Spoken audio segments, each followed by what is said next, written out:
Assalamualaikum warahmatullahi wabarakatuh. Shalom, Om Swastiastu, Namo Buddhaya, salam kebajikan, dan salam sejahtera untuk kita semua. Yang terhormat kepada Ibu Yitila Stuti, SPD FSE, selaku dosen pengampu dari mata kuliah Ekonometrika. Perkenalkan, saya Sakira Azena dari program studi S1 Pendidikan Ekonomi Universitas Negeri Jakarta dengan NIM 1701624016. Di sini saya akan mempresentasikan terkait penelitian saya mengenai pengaruh rata-rata lama sekolah dan upah minimum provinsi terhadap penyerapan tenaga kerja di 38 provinsi Indonesia tahun 2025. Berikut ini ada isi dari PPT saya. Latar belakang penelitian saya ini yaitu penyerapan tenaga kerja mencerminkan keberhasilan pembangunan ekonomi suatu wilayah. Namun untuk provinsi di Indonesia ini masih menunjukkan kesenjangan yang ekstrim, di mana menurut Hajadari tahun 2022 dan Guo tahun 2023, rata-rata lama sekolah diyakini mendorong produktivitas tenaga kerja. Sementara itu, upah minimum provinsi berperan ganda yaitu untuk melindungi kesejahteraan pekerja, tetapi berpotensi juga untuk menekan penyerapan tenaga kerja karena menambah beban biaya perusahaan. Data BPS juga dan Kemenaker tahun 2025 menunjukkan bahwa kesenjangan besar antar provinsi, mulai dari penyerapan tenaga kerja, rata-rata lama sekolah, hingga upah minimum provinsinya. Maka dari itu, saya akan melakukan penelitian mengenai pengaruh rata-rata lama sekolah, upah minimum provinsi terhadap penyerapan tenaga kerja di 38 provinsi Indonesia tahun 2025. Berikut ini rumusan masalah saya, ada 3 rumusan masalah di mana pertama, apakah rata-rata lama sekolah berpengaruh terhadap penyerapan tenaga kerja? Yang kedua, apakah upah minimum ini berpengaruh juga terhadap penyerapan tenaga kerja? Yang ketiga, apakah rata-rata lama sekolah dan upah minimum provinsi ini secara simultan berpengaruh terhadap penyerapan tenaga kerja di 38 provinsi Indonesia tahun 2025? Tujuannya yaitu untuk menganalisis pengaruh rata-rata lama sekolah dan upah minimum provinsi baik secara parsial maupun secara simultan terhadap penyerapan tenaga kerja di 38 provinsi Indonesia tahun 2025. Karena ada dasar teori di mana ada konsep tenaga kerja plus angkatan kerja. Tenaga kerja adalah setiap orang yang mampu bekerja menghasilkan barang atau jasa menurut UU nomor 13 tahun 2003. Sedangkan angkatan kerja mencakup penduduk usia bekerja, tidak bekerja maupun sedang mencari pekerjaan menurut Subri tahun 2003. Di sini saya menggunakan data penduduk yang sedang bekerja atau penduduk yang bekerja. Kedua, teori human capital di mana dikemukakan oleh Becker tahun 1994 yang menyatakan bahwa manusia ini bukan hanya sumber daya, tapi dapat berbentuk modal yang dilihat dari aspek pendidikan. Lalu ada teori permintaan tenaga kerja di mana menurut Menkyu tahun 2015 permintaan tenaga kerja itu memiliki slope negatif yang berarti semakin tinggi tingkat upah maka semakin rendah juga jumlah tenaga kerja mereka serap oleh perusahaan. Lalu ada definisi dari penyerapan tenaga kerja di mana menurut Kuncoro dan Suharjono tahun 2002 di mana mereka mendefinisikan sebagai jumlah lapangan kerja yang terisi yang dicerminkan dari jumlah penduduk yang bekerja. Baik, selanjutnya ada hipotesis penelitian di mana untuk K1 apakah rata-rata lama sekolah berpengaruh signifikan terhadap penyerapan tenaga kerja, untuk H2 apakah upah minimum provinsi ini berpengaruh signifikan terhadap penyerapan tenaga kerja, untuk H3 apakah rata-rata lama sekolah dan upah minimum provinsi ini secara simultan berpengaruh signifikan terhadap penyerapan tenaga kerja. Oke, baik. Selanjutnya ada jenis dan sumber data, di mana jenis data ini saya menggunakan data cross-section dari 38 provinsi Indonesia pada tahun 2025. Untuk sumber ini dari BPS dan Kemenaker tahun 2025. Ini definisi operasional variabel saya. Kita lanjut ke model ekonometrika. Saya menggunakan model yaitu Y sama dengan B0 tambah B1 kali X1 tambah B2 kali X2 tambah E. Di mana keterangannya sebagai berikut. Selanjutnya ini kita akan masuk ke uji-ujinya. Yang pertama ada statistik deskriptif di mana seperti pada gambar untuk variabel Y ini memiliki rata-rata 3,86 juta jiwa. Untuk yang variabel X1 ini memiliki rata-rata 9,03 tahun.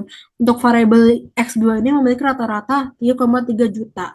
Oke, baik. Selanjutnya ini ada uji asumsi klasik, yang dimana saya menggunakan uji Shapiro-Francia yang menunjukkan nilai 0,372, sehingga residual ini berdistribusi secara normal. Selanjutnya ada uji multikolaritas, di mana nilai FF ini sebanyak 1,3, sehingga menandakan tidak ada gejala multikolaritas. Oke, terakhir ada uji heteroskedastisitas, di mana saya menggunakan uji Birch, yang menghasilkan probabilitas sebanyak 0,681 sehingga model ini bersifat homoskedastis. Kita lanjut ke uji regresi. Ini ada hasil ujinya di gambar ini, yang dimana saya memperoleh persamaan regresi yaitu Y 16,80 sekian ditambah 0,08 sekian untuk X1-nya dikurang 0,08 sekian X2-nya ditambah E. Selanjutnya kita akan masuk ke interpretasi dari koefisien regresinya. Dimana kita mendapatkan konstanta sebesar 16,80 yang dimana menunjukkan nilai Y atau penyerapan tenaga kerja jika RS atau rata-rata dalam sekolah dan UMP upah minimum provinsi bernilai 0, maka Y ini akan berada pada nilai 16,80. Lalu kedua untuk koefisien RS atau rata-rata dalam sekolah bersifat positif, di mana setiap kenaikan 1 tahun RS diikuti oleh kenaikan penyerapan tenaga kerja sekitar 0,08%. Namun ini nggak berpengaruh secara signifikan. Untuk koefisien UMP atau upah minimum provinsi ini bernilai negatif, di mana setiap kenaikan 1 tahun UMP diikuti oleh penurunan penyerapan tenaga kerja sekitar 0,09%. Dan pengaruh ini tuh berpengaruh secara signifikan. Oke, baik. Selanjutnya ini ada uji T untuk variabel X1 ini memiliki nilai probabilitas sebanyak 0,206, sehingga 0 diterima. Yang berarti rata-rata lama sekolah tidak berpengaruh signifikan terhadap penyerapan tenaga kerja. Untuk variabel X2 memiliki nilai probabilitas sebanyak 0,01, sehingga H0 ditolak, H1 diterima. Yang berarti UMP ini atau upah minimum provinsi ini memiliki pengaruh signifikan negatif terhadap penyerapan tenaga kerja. Oke, baik. Selanjutnya ada uji F, yang dimana kita memperoleh nilai probabilitas sebanyak 0,031 sehingga hal ditolak. Yang artinya, rata-rata lama sekolah dan upah minimum provinsi ini secara simultan ya berpengaruh signifikan terhadap penyerapan tenaga kerja di 38 provinsi Indonesia tahun 2025. Oke, baik. Terakhir ada uji koefisien determinasi atau R pangkat 2, yang dimana kita memperoleh nilai R square sebanyak 0,2817, yang artinya menunjukkan bahwa sekitar 28,17% variasi penyerapan tenaga kerja ini mampu dijelaskan oleh rata-rata lama sekolah dan upah minimum provinsi. Sedangkan 71,83 sisanya dijelaskan oleh faktor lain di luar model ini, seperti PDRB, jumlah penduduk, dan struktur sektor ekonomi masing-masing provinsi. Kita akan masuk ke pembahasan yang dimana pertama yaitu pengaruh rata-rata lama sekolah terhadap penyerapan tenaga kerja di 38 provinsi Indonesia tahun 2025. Yang dimana secara parsial ini menunjukkan bahwa rata-rata lama sekolah ini tidak berpengaruh ya terhadap penyerapan tenaga kerja.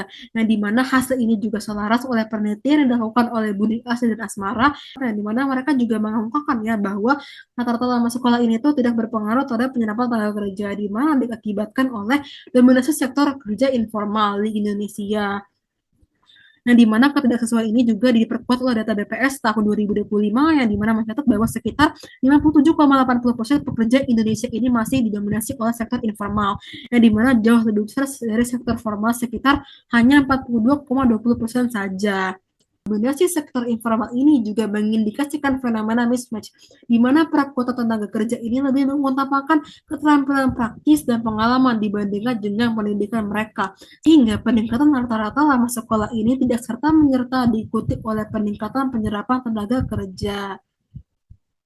Baik, selanjutnya kita akan masuk ke pembahasan yaitu bagian pengaruh upah minimum provinsi terhadap penyerapan tenaga kerja di 38 provinsi Indonesia tahun 2025. Hasil uji parsial ini menunjukkan bahwa H0 ditolak dan H2 diterima, yang berarti upah minimum provinsi ini berpengaruh signifikan dan negatif terhadap penyerapan tenaga kerja di 34 provinsi Indonesia tahun 2025. Hasil penelitian saya ini juga selaras ya dengan penelitian yang dilakukan oleh Damayanti tahun 2024, mana hal ini juga sesuai ya dengan teori permintaan tenaga kerja. Ketika upah mengalami kenaikan, maka penyerapan tenaga kerja ini akan menurun. Jadi ketika upah ini naik, harga input lain juga tetap, maka harga tenaga kerja ini juga akan relatif lebih mahal dibandingkan dengan harga lainnya. Dikarenakan bagi suatu perusahaan, upah ini merupakan biaya yang harus mereka bayarkan kepada tenaga kerja. Jadi ketika upah ini naik, sedangkan harga input lain tetap, maka harga tenaga kerja ini akan relatif lebih mahal dibandingkan harga lainnya.